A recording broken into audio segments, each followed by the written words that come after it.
अस्सलामु अलैकुम। कैसे हैं आप सब? उम्मीद है कि आप सब खैरियत से होंगे और आपकी खैरियत नेक मतलूब चाहती हूँ। मैं भी आपकी दुआओं से बिल्कुल ठीक ठाक हूँ।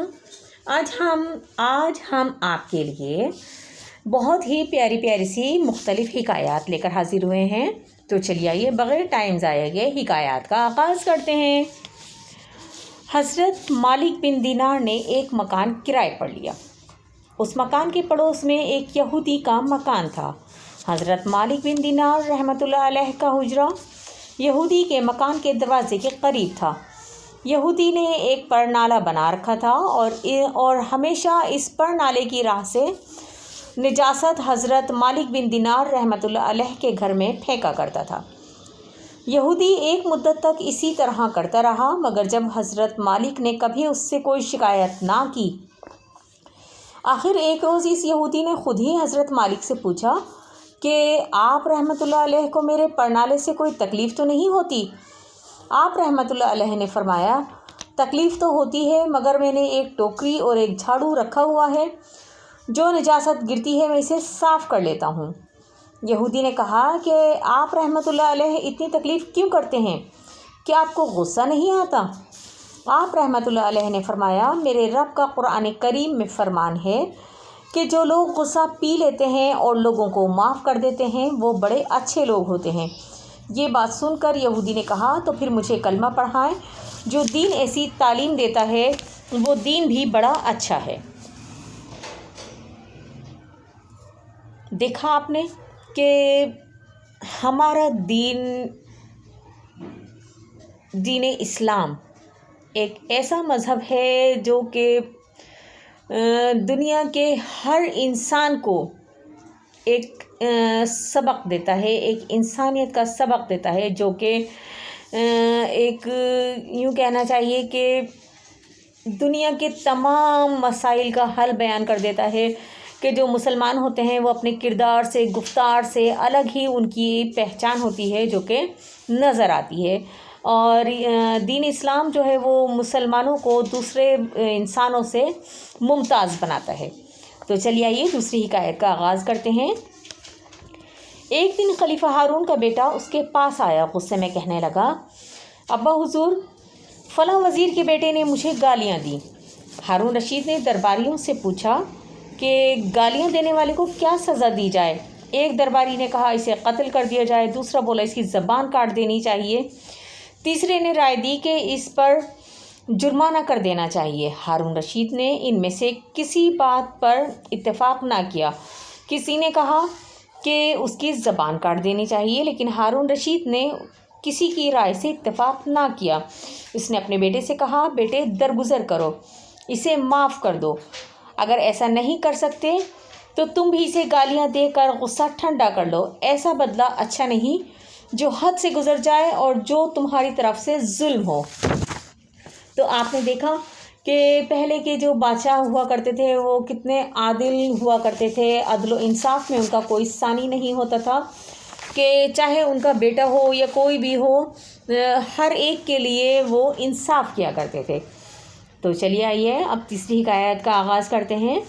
शेख सादी रहमतुल्लाह अलैह अपने बारे में लिखते हैं कि मेरी आदत थी कि मैं फ़जर की नमाज के लिए सुबह सवेरे बेदार हो जाया करता था और देर तक इबादत में मसरूफ़ रहता था। एक दिन फ़जर की नमाज के बाद मैं कुरान मजीद की तिलावत कर रहा था कि मेरे वालिद के सिवा घर के तमाम बाकी लोग गहरी नींद में सोए हुए थे। मैंने फ़खरी अंदाज में अपने वालिद से कहा कि इनमें से किसी को तौफीक नहीं हुई कि उठकर नमाज ही पढ़ लें, ये तो मुर्दों से शर्तें बांधकर सो रहे थे। वालिद ने मुझसे कहा कि बेटा, दूसरों के ऐब निकालने से बेहतर तो ये था कि तुम भी इस वक्त सो रहे होते।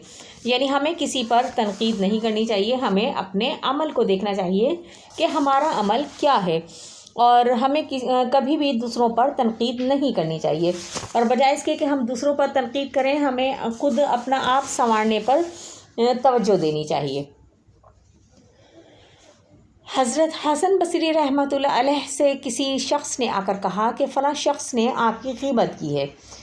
ये सुनकर हसन बसरी रहमतुल्लाह अलैह ने इसी वक्त ताज़ा छुहारे मंगवाए और एक तबाक मेरे को उस शख्स के पास बतौर तोहफ़ा भेजा और कहला भेजा कि मैं आपका बहुत शुक्रगुज़ार हूँ कि आपने मेरी ग़ीबत करके اپنی نیکیوں کو میرے نامہ اعمال میں منتقل کر دیا ہے کہ آپ کے اس احسان کا بدلہ تو میں نہیں چکا سکتا، تاہم میری طرف سے یہ حقیر سا تحفہ قبول فرمائیں۔ اور وہ شخص جس نے غیبت کی تھی حضرت حسن بصری رحمۃ اللہ علیہ کے اس سلوک کو دیکھ کر بڑا شرمندہ ہوا اور آپ کی خدمت میں حاضر ہو کر معافی مانگنے لگا۔ آپ نے دیکھا کہ حسن بصری رحمۃ اللہ علیہ کا حسن سلوک کہ انہوں نے کس طرح سے ایک شخص کو معاف کر دیا کہ جس نے ان کی برائی کی تھی۔ ایک مرتبہ ایک شخص سر پر پٹی باندھے ہوئے حضرت رابعہ بصری رحمۃ اللہ علیہ کے پاس آیا۔ رابعہ بصری رحمۃ اللہ علیہ نے اس شخص سے پوچھا، یہ پٹی کس لیے باندھی ہے؟